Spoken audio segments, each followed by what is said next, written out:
Welcome to the What is Stoicism podcast. To practice Stoicism is to place a much greater emphasis on the present moment than on the past or the future. Stoics like Marcus Aurelius trained themselves to focus on the here and now. The present moment is enough for you, he told himself.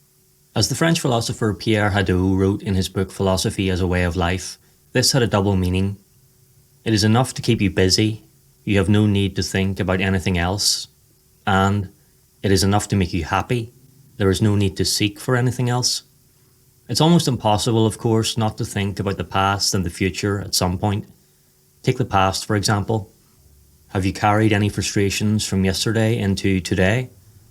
Maybe you regret a mistake or something didn't go your way and it's dominating your thoughts.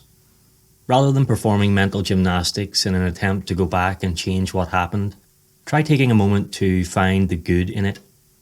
Take a moment to, as the German philosopher Friedrich Nietzsche put it, redeem the past. Quote, "To redeem the past and to transform every it was into an I wanted it thus, that alone do I call redemption." End quote. Why is it good that this unwanted event occurred? If you look hard enough, there will be something positive you can take from it. Maybe it prepared you for the same thing happening again in the future. Maybe it showed you that you're capable of dealing with it. Maybe it built your character.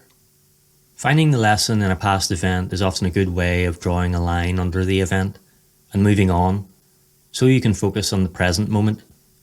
Because as the Stoic Emperor Marcus Aurelius put it, the present moment is enough for you. Another helpful way to appreciate the value of right now is to think for a moment of all the days that have passed since the ancient Stoics lived 2,000 years ago. Think also of the millions of years of Earth's existence that flew by before that. In these contexts, it's clear that we're not here for a long time. Life for each of us is a mere moment.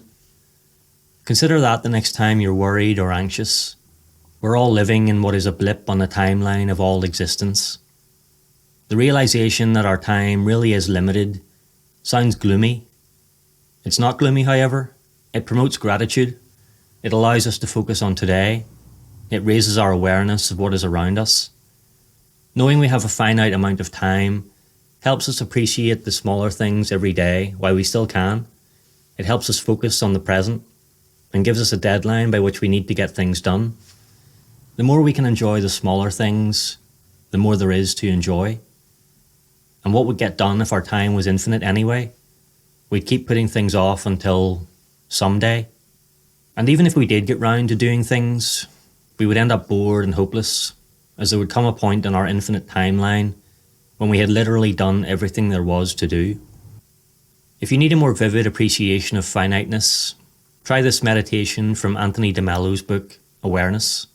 Quote, "The passport to living is to imagine yourself in your grave. Imagine that you're lying in your coffin. Imagine you're lying flat and you're dead. Now look at your problems from that viewpoint. Changes everything, doesn't it? What a lovely, lovely meditation. Do it every day if you have the time. It's unbelievable, but you'll come alive." End quote. So don't meet the passage of time with anxiety.